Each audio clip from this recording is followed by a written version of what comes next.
শহর এলাকায় আছেন সহকর্মী সাজিদ আরাফাত। সেখানকার বন্যা পরিস্থিতির সবশেষ খবর জানতে যুক্ত হচ্ছি তার সঙ্গে। সাজিদ, বন্যার্তদের উদ্ধারে কোনো কার্যক্রম চলছে কিনা জানাবেন, এছাড়া আশ্রয় কেন্দ্রগুলোতে কি অবস্থা?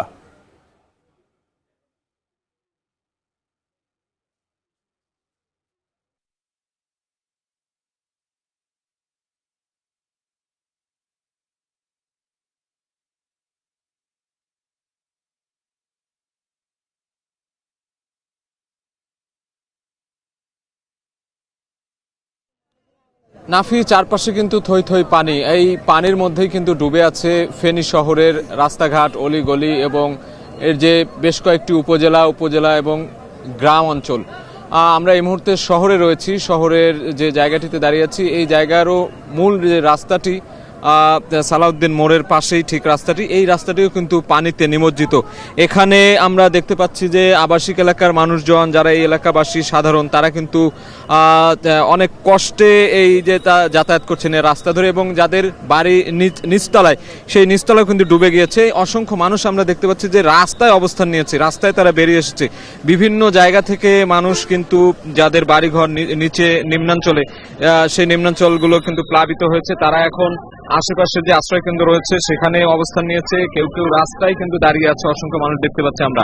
এবং উদ্ধারকারী যে কর্মীরা আছে তাদের সাথে আমার কথা হয়েছে, তারাও যেটি বলছিলেন যে সারাদিনে কিন্তু বিভিন্ন এলাকা ঘুরে ঘুরে তারা দেখেছেন, সেই এলাকাগুলোতে কিন্তু সময় যত গড়িয়েছে, পানির যে পরিমাণ, পানির তীব্রতা, পানির যে স্রোত, সেই পানির কিন্তু পরিমাণ বেড়েছে এবং সেই সঙ্গে দুর্ভোগও বেড়েছে মানুষের। অনেকেই কিন্তু বিভিন্ন জায়গায় আটকা পড়ে আছেন বলে আমরা শুনেছি।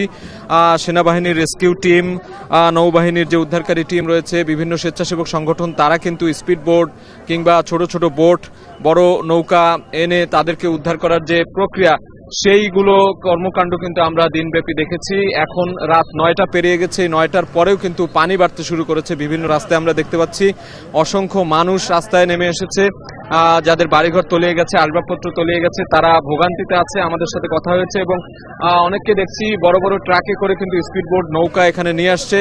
যারা ভেতরে আটকা পড়েছে বা দূরে কোথাও আছে, বিভিন্ন উপজেলায় আমরা শুনেছি পরশুরাম কিংবা ছাগলনাইয়া, এই এলাকাগুলোতে কিন্তু পরিস্থিতি ভয়াবহ রকমের খারাপ। সেই জায়গাগুলোতে উদ্ধারকারীরা বিভিন্নভাবে স্পিডবোট নিয়ে যাওয়ার চেষ্টা করছেন। যারা সেখানে আটকে আছেন বাসার ছাদে বা ঘরের টিনের চালে, তাদেরকে উদ্ধার করে আনার যে প্রক্রিয়া, সেটি আমরা দেখতে পাচ্ছি। এবং আরেকটি বিষয় বলে রাখি যে এখানকার মানুষ যারা আছেন তারা বলছিলেন যে এই শহরে এত পানি আসলে এর আগে কখনোই অনেকে দেখেননি, এমনটি বলছিলেন।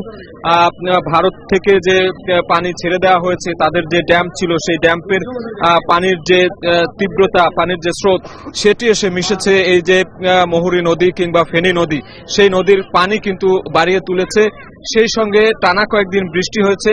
এই দুইয়ের কারণেই কিন্তু এই ফেনী শহর, ফেনী, নোয়াখালী কিংবা কুমিল্লা, আমরা বিভিন্ন এলাকার খবর পেয়েছি, প্রায় 10 থেকে 12টি জেলা কিন্তু প্লাবিত হয়েছে এবং প্রায় 30 লাখেরও বেশি মানুষ কিন্তু পানিবন্দী হয়েছে।